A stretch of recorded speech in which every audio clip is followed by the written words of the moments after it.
At first glance, it's easy to assume that Temtem is nothing more than a Pokemon knockoff, looking to make a quick buck off Pokemon's success. But after having spent 20 hours with Temtem, I can assure you that's far from the truth.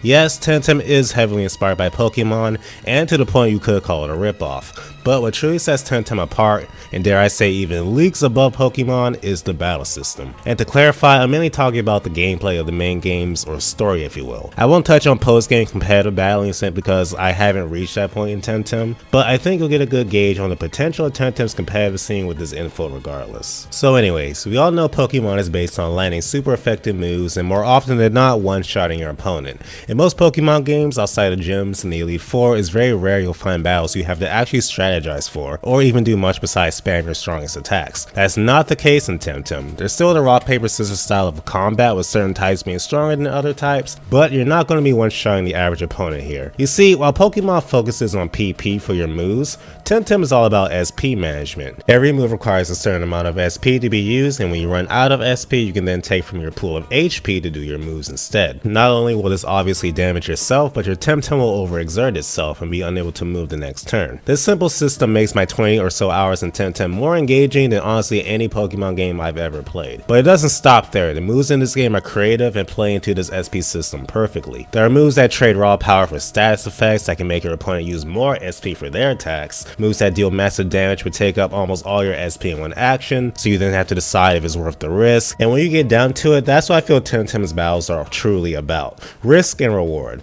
You can try to overpower the opponent with your strongest moves, but you run the risk of running completely out of SP and being left vulnerable. Or you could try and play defensive and let your opponent run out of SP so you can then go on the offensive without fear of retaliation. And even outside of SP management, certain moves and abilities in the game are set up for you to experiment with and use to your advantage. I'll give you the perfect example in my Temtem Nesla. Nesla has an ability where it absorbs electric damage and converts it into HP.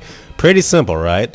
But Nesla also has an attack called Chain Lightning that hits 3 opponents in a clockwise pattern on the field. So if I set to hit both of my opponents and Nesla itself, they'll be damaged and Nesla will be healed all in one stroke. There's tons of cool examples of mechanics like this I've already found during my short time with the game, and I haven't even touched on move hold, synergy moves, or move priority. You see, in this game you actually can't just use any move whenever you want to. Certain attacks have a certain number of holds to them, indicated by dashes next to the attack name.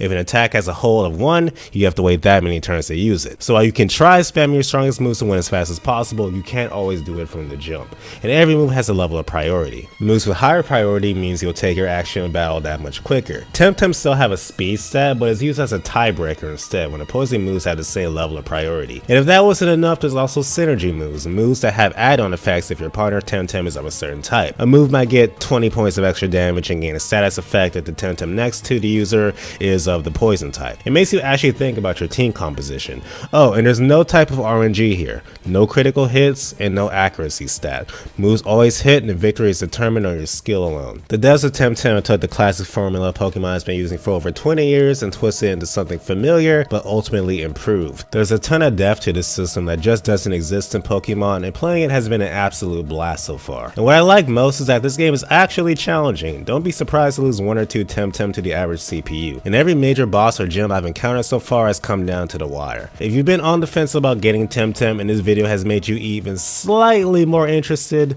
take the plunge and give it a try. It's worth it. Congrats on making it all the way to the end of the video. I hope you had as much fun watching as I did making it. If you want to see more of me, think about either subscribing or checking out more of my videos. If you want to make sure you never miss an upload, click the bell icon, join the notification squad. That way you'll always be notified whenever I upload something. A big thank you to my patrons this month, Westtown HD, Nightmare Alpha, and Buttermilk Mike.